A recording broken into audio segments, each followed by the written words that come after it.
What's up, guys? We're here at AMC Town Square Chasing Cinema. Mr. James Hsu. .com. And we got my man, Mr. Tommy Cruise. Yeah, in American Made. Yes, who we've been like a big fan of, and we kind of, every time he comes out with the movie, we talk about how much we've been enjoying him. I love that guy. We weren't a fan of The Mummy, though. Or at least I wasn't. I don't remember if you were. Mummy wasn't great. I really didn't like Mummy. Mummy wasn't great for me. And Jack Reacher 2 wasn't very good either. That wasn't good, but no, but Edge of Tomorrow. Mission Impossible Every Mission 5. Impossible. Yeah. I mean, 4 or 5. He's definitely, you know, I still think holding that. But you know what? Star. Also, though, my problem with Mummy is in him, and then my problem with Jack Reacher wasn't him.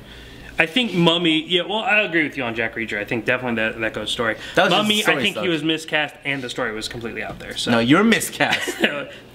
Jeez. Okay, so American Made. How much did you know about Barry Seal before? Nothing. Not one thing. If you maybe have been watching the Netflix series Narcos. That guy got killed. And then there's another one too, another show, and I can't remember the title. But Barry Seal has been appearing in all these different shows that kind of tell the story. You have to have Barry, huh? And yeah, well, now that I've seen the movie, you have to have Barry. He's a very big part, and it's kind of one of those things when you do watch the movie and you kind of learn more about the history. You're like, wow, this is really kind of outlandish and wild. American Made, sir. What did you think? Hard to believe it's real. That movie, absolutely. You know when he talks to us and says, "This is where it goes crazy," or whatever he said. Yeah, this movie is nuts. Yeah, and I absolutely loved it. I know it's not a good thing because he's the one that brought in all the drugs and why a lot of us have issues today. Yeah, maybe not the most ideal role model. No, yeah, definitely not. But as a character, yes. You know, at least the Wolf of Wall Street guy, at least his stuff wasn't necessarily killing people directly. Like, this guy was just, he's horrible. The stuff he was doing is horrible. He was involved in some heavy stuff. Pablo Escobar, obviously, you know, a major kingpin. Yeah, one of the biggest gangsters on Earth. The statistic is if you bought cocaine in the early 80s, I think 86% chance it was from Pablo Escobar's That's nuts. crew. Yeah, that is pretty nuts. When you have 86% hold on anything in life is pretty... but Tom Cruise. Amazing. Yeah. I dug it, man.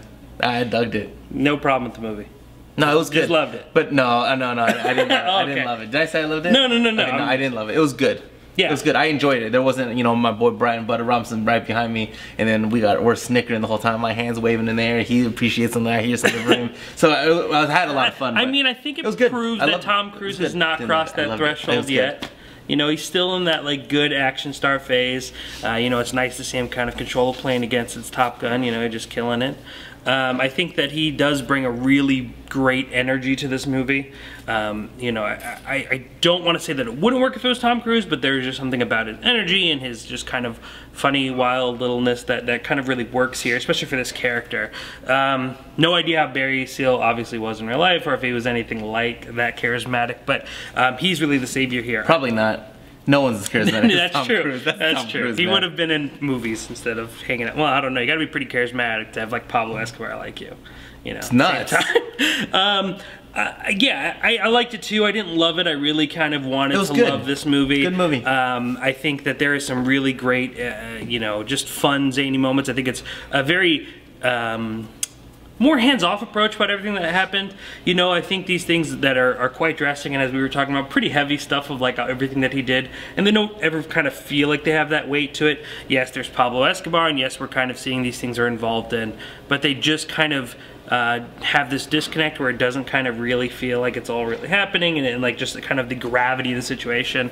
I also think that other characters could have needed some work, you know, like his wife and things like that. They could have been a little bit more full. They're all just kind of, they were all just kind of there, you know, but just simple character traits. Even and to be honest, I think even Bobby Seale as a character could have been a little bit more rounded out and fleshed out. I understand you loved his wife, but yeah. I don't think it was I don't think it was a movie that I loved either, but I think it was good. A good time. Yeah. I mean, if this movie looked appealing to you in the trailer, you think it looks funny, I think you'll enjoy it, but I don't think you'll love it.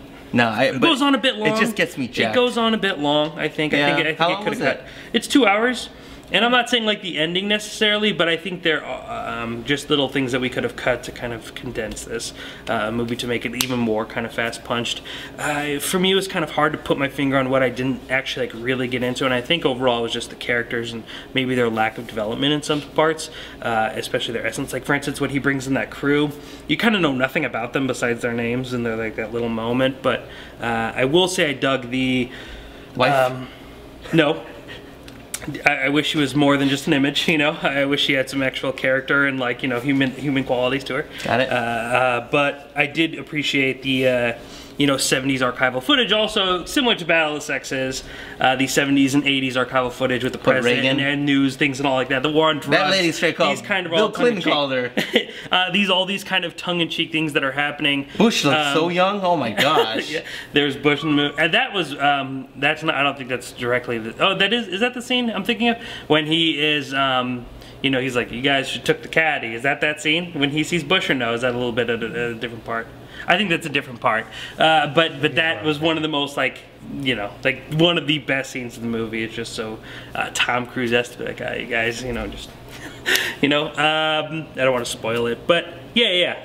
I don't know. Oh, the archival footage, the war on drugs, these kind of tongue-in-cheek things, but it never kind of elevates to that point of like having a lot of social commentary. It's more just let's have some fun with this story rather than I'm going to make a statement. I think that's kind of where it just misses that great level. Love it. Yeah. All right, and we also. But you don't love it. Not the movie. I loved your review. Oh, thank you. But we also have available Battle of the Sexes with Emma Stone. Yes. That way they can decide what they want to see. Yes. And we don't have a review for but I think both Flatliners were seeing. because Flatliners decided not to have a movie.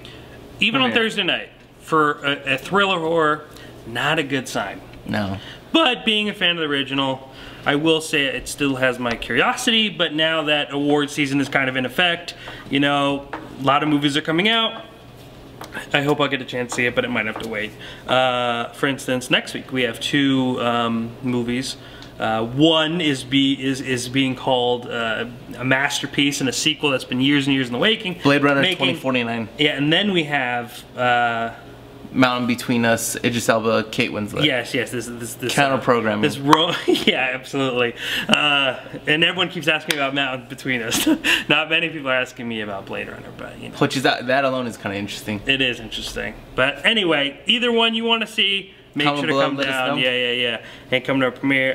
Yeah, but it's award season, and I'm pumped for what's to come this year. Next week should be good. Yeah. ChaseZimmer.com is on this Film Lovers website.